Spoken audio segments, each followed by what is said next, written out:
तोर दुख और तोर सुख आनंद में बदल जाही।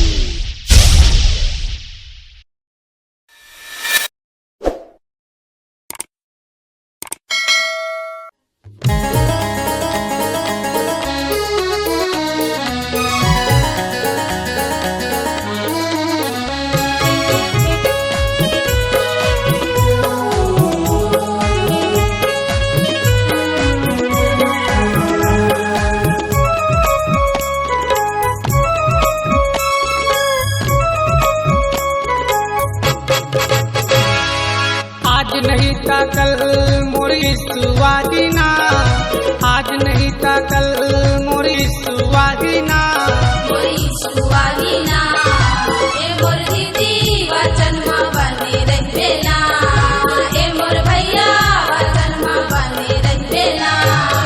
आज नहीं था कल, आज नहीं था कल मोरी सुवादीना, मोरी सुवादीना ए मोर दीदी वचन में बने रहबेला, ए मोर भैया वचन में बने रहबेला।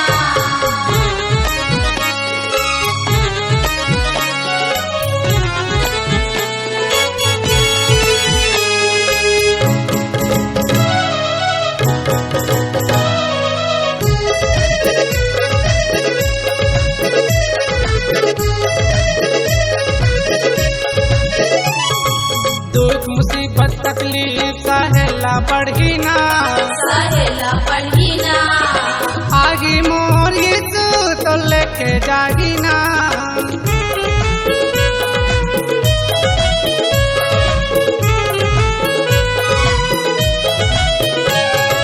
दुख मुसीबत तकलीफ सहेला बढ़ी ना, सहेला पढ़ी ना, आगे मोर यीशु तो लेके जागी ना। आगी मोरी शू तो लेके जागी ना। आज नहीं था कल, आज नहीं था कल मोर यीशु आगी ना।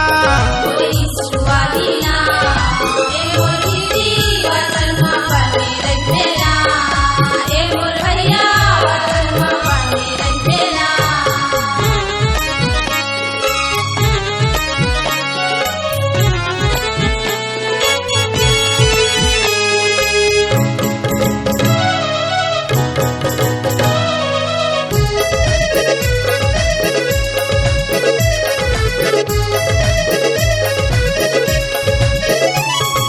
पाप बुराई छोड़ के मन ला फिरावो ना, मनला फिरावा ना, आगी मोर यीशु तो लेके जागी ना।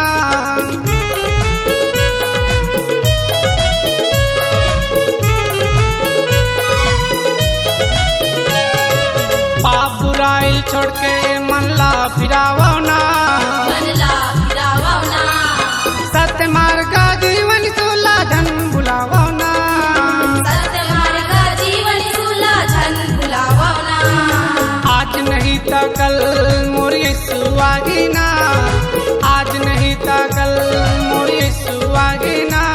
ए मोर दीदी वचन में बने रहबेला, ए मोर भैया वचन में बने रहबेला।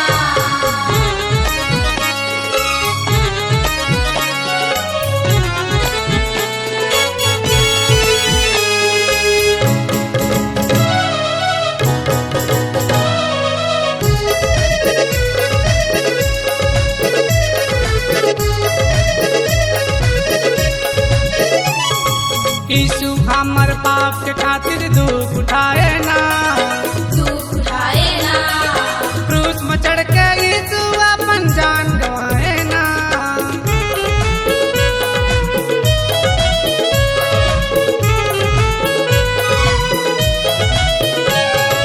यीशु हमर पाप के खातिर दुख उठाए ना, दुख उठाए ना, क्रूस में चढ़ के यीशु अपन जान गवाए ना। क्रूस में चढ़ के यीशु अपन जान गवाए ना। आज नहीं था कल मोर यीशु आगी ना, आज नहीं था कल मोर यीशु आगी ना। ए मोर दीदी वचन में बने रहबेला, ए मोर भैया वचन में बने रहबेला। नहीं त कल, आज नहीं त कल मोर यीशु आही ना।